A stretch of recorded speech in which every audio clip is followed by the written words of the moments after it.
नमस्कार, जय हिंद, जय Bharat and welcome to Dev talks. This is Aadi एचिन। चलिए बांग्लादेश की तरफ देखें भई। मेरे को तो अभी थोड़े-थोड़े हिंट्स आने शुरू हो चुके हैं कि यूनुस को अभी डिच करने की पूरी तरह से तैयारी अमेरिका ने शुरू कर ली है। सबसे पहले-पहले हिंट्स आपको आने लगे हैं जहाँ पर आप देखें कि भई ट्रंप के इनकमिंग नेशनल सिक्योरिटी एडवाइजर ने माइक वॉल्स ने बड़ा क्लियरली बोला है कि all intelligence officials assigned to national security council under Biden must leave by 12:01 PM eastern time on inauguration day. बड़ा क्लियरली बोला है कि जो भी नेशनल सिक्योरिटी काउंसिल में जितने भी इंटेलिजेंस के ऑफिशियल्स थे उनको अभी छोड़ के जाना पड़ेगा। अब ये खैर इंटेलिजेंस ऑफिसर्स की तरफ लिमिटेड नहीं रहेगा क्योंकि ये चीज अभी स्प्रेड करेगी और धीरे धीरे करके आपको दिखेगा जितना भी डेमोक्रेटिक एस्टेब्लिशमेंट के अंदर जितने भी लोग थे उनको धीरे धीरे करके निकाला जाएगा।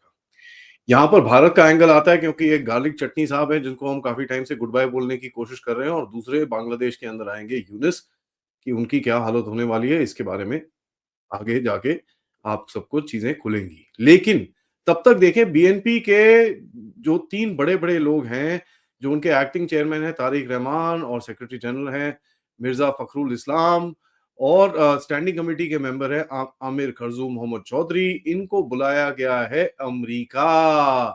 अमेरिका ने इनको एक एनुअल इवेंट जो एक जबरदस्त सा इनका इवेंट होता है जो पिछले 50 60 साल से हो रहा है। It is called a national prayer breakfast. ये 5-6 फरवरी को होगा और उसके अंदर सीरीज ऑफ मीटिंग्स होती हैं, लंचन्स होते हैं, डिनर्स होते हैं। 1953 से ये चला आ रहा है और ये चीज डेमोक्रेटिक एस्टेब्लिशमेंट करती है। एंड इसके अंदर by the way it's a multi party system. वो तो मतलब डेमोक्रेटिक एस्टेब्लिशमेंट भी करती है और रिपब्लिकन्स भी इसके अंदर इन्वॉल्व होते हैं। यूएस कांग्रेस का एक ये इवेंट है। तो सवाल ये बनता है कि बीएनपी के ये तीन बड़े लोगों को क्यों बुलाया गया है अमेरिका, जब यूनुस को अपना अंगूठा चूसने के लिए बांग्लादेश में छोड़ रखा है। ये बड़ा इंटरेस्टिंग सा सवाल है क्योंकि Yunus was supposed to be very close to the American establishment. तो सबसे पहला जो इनविटेशन आना चाहिए था वो तो यूनुस को ही आना चाहिए था। लेकिन इनविटेशन आया बीएनपी के लोगों को और ये चीज मैं काफी टाइम से बोल रहा हूँ, यूनुस के साथ खेला होने वाला है और ये ज्यादा टाइम नहीं है जब यूनुस भागेगा। इन चीजों में जिस तरह से ये डेवलपमेंट आगे जाएगी इसके ऊपर हम नजर रखेंगे। लेकिन कल बांग्लादेशी कुछ जो प्रोपेगेंडा चैनल्स हैं उनकी तरफ से काफी एक जश्न मनाया जा रहा था। कह रहे थे कि देखिए जी बांग्लादेश की तरफ से यूएस को जितने भी कपड़े जाते हैं उसके अंदर ग्रोथ हुआ है और देखिए एकदम सब कुछ बढ़िया चल रहा है। लेकिन क्या है, इनके जो अपना ही जो डेली स्टार है उनकी तरफ से कल एक रिपोर्ट आई। रिपोर्ट में ये कहा गया कि बांग्लादेश के रेडीमेड गारमेंट्स एक्सपोर्ट्स यूएस की तरफ जो जाते थे उसके अंदर एक फॉल आया है from January to November. Although ज्यादा फॉल दिखाता नहीं है, 1-1.5% का फॉल है। बट आपको ये चीज समझ में आना चाहिए कि साहब fall is a fall is a fall is a fall. और ये चीज मैं बहुत टाइम से बोल रहा हूँ कि साहब यूएस में जितने भी ये कंपनीज थे जो स्पेशली डीप स्टेट के साथ और ये जितने भी एक्टर्स थे जिन लोगों ने इस चीजों को करा है, उन्होंने तो अपना बिजनेस खुद ही भारत में शिफ्ट करना शुरू कर दिया था। कर्नाटका में भी एक जगह है जहां पर पता चल रहा है कि भैया कुछ लैंड वैंड देने की बात चल रही है और काफी एक बड़ा उसको जीन सिटी बना दूसरा जीन सिटी बनाने की बात चल रही है। आई थिंक बेलारी और somewhere where this is suppose to happen. तो हालत थोड़ी खराब होने वाली है अमेरिका की, सॉरी बांग्लादेश की। और जिस तरह से वो चलेंगे, इनका जो main business was basically garments, अगर उसके ऊपर भी जबरदस्त हिट आया तो आपको दिखेगा। China posted a 4.4% increase, Vietnam का 4.5% इंक्रीज था, इंडोनेशिया का 0.19% इंक्रीज था और भारत का 4.75% इंक्रीज है to as far as exports are concern to the US itself.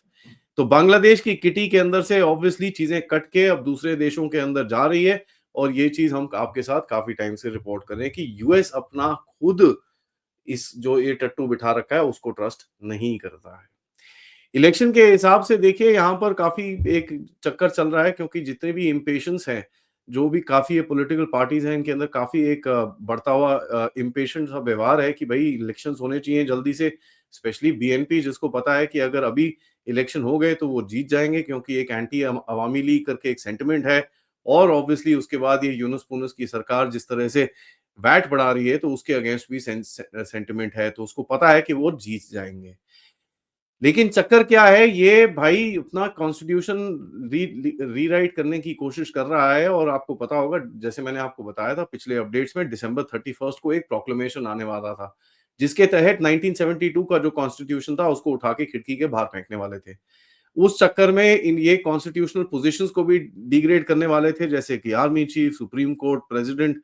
Obviously army chief को पता चला होगा, धमकी-धमकी मारी होगी और उस चक्कर में आप देखेंगे कि वो चीज़ जो भी अनाउंसमेंट थी, वो रद्द कर दी गई है। यहाँ तक कि महफूज़ आलम भी कितने टाइम से बोल रहा है कि भई पहले जनवरी 15 को इन लोगों ने बोला था कि हम दोबारा करेंगे, लेकिन महफूज़ आलम ने फिर से आके बोला कि नहीं, नहीं, नहीं, अभी वो तैयार नहीं है, हमको थोड़ा-सा और टाइम चाहिए, ये एक बड़ा डिसीजन होगा। ऑब्वियसली इनके ऊपर काफ़ी एक प्रेशर आ रहा है, जिस तरह से ये आगे जा रहे हैं, जिस तरह से ये लोग जो पीछे बैक एंड पे गेम खेलने की कोशिश कर रहे हैं जमात-ए-इस्लामी के साथ। और यहाँ पर मैं बताऊँ 7 जनवरी को जमात-ए-इस्लामी के अमीर डॉक्टर शफीकुर रहमान के साथ मीटिंग हुई थी यूनुस की। जहाँ पर ये लोग ऑब्वियसली इन इस तरह की चीज़ें करने की कोशिश करते हैं, लेकिन जमात के अंदर भी काफ़ी हद तक एक एक they are not very happy with the way things are happening, क्योंकि उनको जिस तरह का पावर प्रॉमिस किया गया था, वो एक्चुअली मिल नहीं रहा है और ये जितने भी स्टूडेंट वाले बंदे हैं, इन लोगों ने पावर ले रखा है और दूसरे ग्रुप जो है अंसरुल्लाह बंगाल, हिज़्ब उत-तहरीर वाले, ये सारे थोड़े आगे आ रखे हैं, तो Jamaat is kind of seething at the back a little bit. Now देखिए जो उनको जिनको पोल्स चाहिए उनको तो ये सोचना पड़ेगा कि अगर यूनुस ने कॉन्स्टिट्यूशन ही बदल दिया तो पोल्स करके करोगे क्या? ये चीज़ कैसे जाएगी आगे? इसके बारे में इनको सोचना चाहिए। नाउ देखिए ऐसा है, यूनुस के जो बैकर्स अभी तक तो जमात ही हैं और जितने भी ये स्टूडेंट यूनियन हैं और ये सब हैं, इनकी कोशिश पूरी रहेगी कि पूरी तरह से एक पावर को हाथ में रखें और अगर यूनुस की एक जो इंटरिम गवर्नमेंट है वो जाए भी तो फिर भी यूनुस एक बड़ी इंपॉर्टेंट पोज़ीशन में उभरे।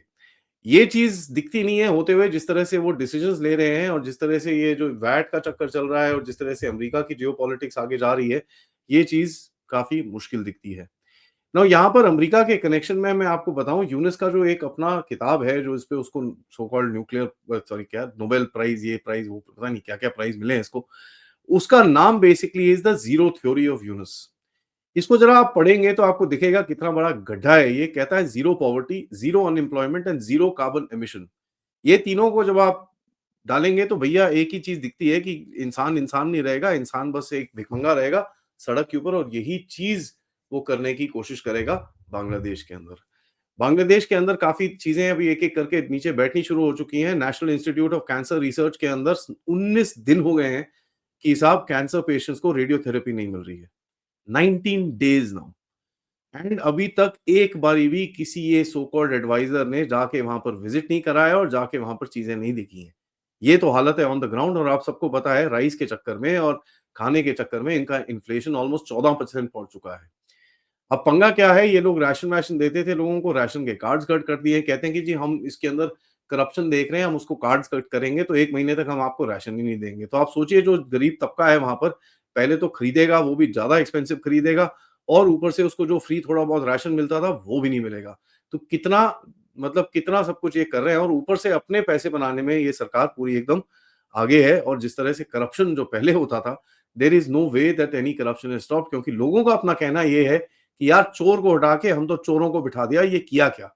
ये चीज़ आपको दिखेगी काफ़ी हद तक ऑनलाइन डिस्कशंस के अंदर जहाँ पर ऐसे-ऐसे न्यूज़ आती है, तो आपको बंगाली के अंदर ये चीज़ें लिखी हुई दिखेंगी जहाँ पर बांग्लादेशी खुद बोल रहे हैं कि साहब चोरों को हटा के हमने चोर को बिठा रखा है। बट देखिए यूनुस का जो एक आइडिया रहेगा कि एक एक एक इंटरनेशनल इमेज, एक मीडिया इमेज बना के रखे, तो कहता है कि there is gonna be zero tolerance on communal attacks. साहब कल ही एक मंदिर में, जैसे मैंने आपको सुबह रिपोर्ट करा था, कल कल के शो के अंदर, कि परसों रात को एक मंदिर पे अटैक हुआ जहाँ पर 6-8 लाख रुपए की ज्वेलरी और वहाँ से मूर्तियाँ चुरा के लेके गए। तो मेरे को ज़रा ये पूछना है यूनुस साहब से, ज़रा मुझे बताइए आपकी ज़ीरो टॉलरेंस कहाँ पर है? कहते हैं कि भई 115 केस इन लोगों ने रजिस्टर करे हैं और 100 बंदे अरेस्ट हुए हैं अगस्त 4 तक। भई शेख हसीना तो निकली थी अगस्त 5 को, आप 4 से कैसे कर रहे थे? ये देखिए अब जो भी कर लीजिए, इनके जो इनकी जो मीडिया कवर है ना, वो भी बड़ी थोड़ी वीक है। कहते हैं जी पुलिस ने एक व्हाट्सएप नंबर लगाया है और कहीं पे भी कुछ कम्युनल वायलेंस टाइप हो, उसको ज़रा रिकॉर्ड करेंगे, उस पे ज़रा हम तहकीकात करने की पूरी कोशिश करेंगे। देखिए 2-3 प्रोफ़ेसर्स के कल न्यूज़ आई है, जो टीचर्स थे इन बच्चों के, उन्हीं बच्चों ने जाके इनको वहाँ पर काट मार दिया है। तो ये तो वहाँ पर चल रहा है और यहाँ पर देखिए हिंदुओं पे नहीं, हिंदुओं पे तो भैया वी आर फेयर गेम और हमारी तो वहाँ पर हालत ही खराब है हमारे बेचारे हिंदुओं की। लेकिन वहाँ पर तो अब क्रिश्चियंस पे, बुद्धिस्ट पे, हर किसी पे अटैक होने शुरू हो चुके हैं और इसका कहीं भी वेस्टर्न मीडिया में आप चीज़ें नहीं देखेंगे। आप ये देखेंगे जॉन डैनियलोविच जैसे लोग जो मुझे हिंदुत्ववादी बताएँगे और दूसरे लोगों को हिंदुत्ववादी बता के बोलेंगे ये जितने भी हिंदुत्ववादी हैं, ये झूठ बोल रहे हैं और कुछ नहीं है। ये चीज़ आप देखेंगे कवर अप करने की टैक्टिक। अब आते हैं भारत की तरफ, कल एक बड़ा बस्ट हुआ, 2 बांग्लादेशी पकड़े गए, कहाँ पर? दिल्ली में। चलिए ये तो काफ़ी टाइम से पकड़े जा रहे हैं यार, 2 बांग्लादेशी आदि क्या बात कर रहे हो? बात ये कर रहा हूँ कि उनके साथ 8 करोड़ रुपए की हेरोइन थी। 8 करोड़ रुपीज़ एक लड़का और एक लड़की पकड़े गए हैं, जहाँ पर 8 करोड़ रुपए की हेरोइन लेके ये लोग घूम रहे हैं और क्या-क्या वहाँ पर कर रहे होंगे आप सबको पता ही है। So this will be a major bust और इनका ऑब्वियसली 8 करोड़ इनके पास थी, तो इनके हैंडलर्स और इनके जो सप्लायर्स होंगे उनके पास क्या रहेगा, वो आगे जाके देखना पड़ेगा। कल 2 इंसिडेंट्स हुए बॉर्डर के ऊपर एक जगह पे एक एक फार्मर था जिसको एक गोली-वोली मारी गई क्योंकि वो कुछ बदतमीजी करने की कोशिश कर रहा था। This was in law North Bengal हमारे बीएसएफ की तरफ से और एक और इंसिडेंट के अंदर एक और बंदे को इंजरी इंजरी हुई जब वो इन्फिल्ट्रेट करने की कोशिश कर रहा था। This is in Assam area. तो 2 ऐसे इंसिडेंट्स हुए हैं जहाँ पर बीएसएफ ने कल गोली चलाई है और मेरी तरफ से तो भैया thank thank you so much for doing that. मेरे हिसाब से साहब कहीं पे भी आपको इनका सिर उठता हुआ दिखता है उसके ऊपर गोली चलनी चाहिए and that is the no tolerance policy that we need to apply. कल हमने ये भी देखा वीडियोस कि कई एक नॉर्थ बंगाल रीजन के अंदर जो जितने भी विलेजर्स हैं वो इतने परेशान हो गए ये यहाँ ये बांग्लादेशियों के आके और ये जो ममता दीदी और सेंट्रल गवर्नमेंट के बीच में पॉलिटिक्स चल रही है and that is shameful if I may say that कि साहब आप फेंसिंग के ऊपर पॉलिटिक्स कर रहे हो लेकिन यहाँ पर लोगों को देखिए वहां पर उन्होंने सिंगल बार्ब वायर फेंसिंग लगा के अपने आप ही करना शुरू कर दिया है क्योंकि उनके बेचारों की गायें जा रही हैं उनके यहाँ पर आके चोरियां होती हैं तो उन्होंने बोला भैया बहुत हो गया अब हम मैटर अपने हाथ में लेंगे अपने खेतों के बाहर उन लोगों ने फेंसिंग लगा के काम खत्म कर दिया ऑल्दो वहां पर बीजेपी के लोग बंदे आए उन्होंने काफी हड़कंप मचाने की कोशिश करी लेकिन हमारे बीएसएफ वाले वहीं पर थे they pushed back the situation and whatever said and done वो फार्मर्स हैं, वो अपने लैंड में जो मर्ज़ी करें, you can't stop them. But यहाँ पर एक गैप बड़ा क्लियर दिखता है कि भई जो 850 किलोमीटर अभी वेस्ट बंगाल के अंदर बचा है फेंसिंग जिसमें मैं मानता हूँ कि काम शुरू हो चुका है, लेकिन काम को साहब it needs to become a national priority in the sense national priority बन के इस जितनी भी बॉर्डर फेंसिंग्स हैं, जहाँ पर भी आपका नेशनल बॉर्डर है, उसमें फेंस हमको चाहिए। वी नीड दैट ये कि नहीं कि भई म्यांमार का फेंस है, अभी 5 साल लगेंगे उसको, चांस नहीं है साहब। इतना आपके पास कॉर्पोरेट्स हैं, इतने सारे वर्कफोर्स हैं, इतने सारे अनएम्प्लॉयड लोग हैं, सबको उठाइए, लेके जाइए, let them make the fence for all I care but these fences need to come up by the end of this year तो बहुत ही बढ़िया रहेगा। नहीं तो ये प्रॉब्लम जो है आपको ये लगी रहेगी। अब जिस तरह से दिल्ली में हम देख रहे हैं कि बांग्लादेशी माइग्रेंट्स और रोहिंग्या दिल्ली इलेक्शन का एक बहुत बड़ा हिस्सा बन के बाहर निकल रहे हैं और इनके ऊपर पॉलिटिक्स ऑलरेडी शुरू हो चुकी है। अब यहां तक देखें कि दिल्ली इलेक्शन के अंदर आपके एक एमएलए मोहिंदर गोयल को कल एक समन दिया गया जहां पर ये बांग्लादेशी इमिग्रेंट्स को फेक डॉक्यूमेंट्स दे रहे थे। As a matter of fact एक एजेंट के पास से जब डॉक्यूमेंट्स मिले जो जो भी क्रैकडाउन चल रहा है दिल्ली के अंदर वहां पर ये आप एमएलए महेंद्र गोयल के सिग्नेचर्स थे। तो ये देख लीजिए आप क्या चल रहा है यहाँ पर और किस तरह से पॉलिटिक्स खेली जाती है इलीगल इमिग्रेंट्स के ऊपर। तभी मैं बोल रहा हूँ साहब इनके ऊपर crackdown is critical and I hope that the government of India is doing something जो हमारे को ऑब्वियसली खबर में नहीं है। और प्लीज जरा इसको मेरा यही रिक्वेस्ट रहेगा इसको गोली स्पीड पे आके लेके जाइए because this is a dangerous situation not just in Bangladesh in Myanmar and in Nepal as well. देखिए मैं जहाँ पर एप्रिसिएशन करता हूँ कि साहब ये काम अच्छा हो रहा है तो वहाँ पर आई विल एप्रिशिएट बट जहाँ पर मेरे को कंसर्न्स दिखते हैं I will bring them out in no simple words and say कि साहब यहाँ पर मेरे को कंसर्न्स हैं एंड ये चीज़ हमको आगे लेके जानी होगी। Thank you for watching this video. ये वीडियो को शेयर करिए, लाइक करिए, सब्सक्राइब करिए चैनल को अगर आपने नहीं करा है। Most importantly spread the word about Dave Talks. आप सबको बताया थोड़ा सा बिकॉज एक जो क्लिप हमारा वायरल हुआ था उसके बाद से आई थिंक सैंक्शन करा है हमारे चैनल को दोबारा से। क्यों मैं इनके टारगेट में हूँ आप सबको पता है क्योंकि गहरे राज्य की पोल हम इस चैनल पे खोलते रहते हैं। तो प्लीज सपोर्ट करिएगा इस चैनल को, शेयर करिएगा। नोटिफिकेशन नहीं आते हैं तो आपको सबको पता है किस किस टाइम पे डेव टॉक्स का शोज होते हैं। सुबह 10 साढ़े 10 बजे एक शो आएगा, 12:45 पे एक शो आएगा छोटा सा अपडेट्स, 3:15 बजे हम लोग लाइव होते हैं और रात को 10 बजे हम लोग हमेशा लाइव रहते हैं। आपको ज्वाइन करना हो चैनल तो नीचे व्हाट्सएप लिंक्स हैं, टेलीग्राम ग्रुप्स हैं, उसमें ज्वाइन करिए, अपने नोटिफिकेशन को चेक करिए और इस चैनल की तरफ कंट्रीब्यूट भी करते रहिए यूजिंग द क्यूआर कोड या फिर पेपैल या फिर सुपर स्टिकर, सुपर चैट्स की तरफ से, या आप मेंबर्स भी बन सकते हैं। Thank you so much. जय हिंद, जय भारत।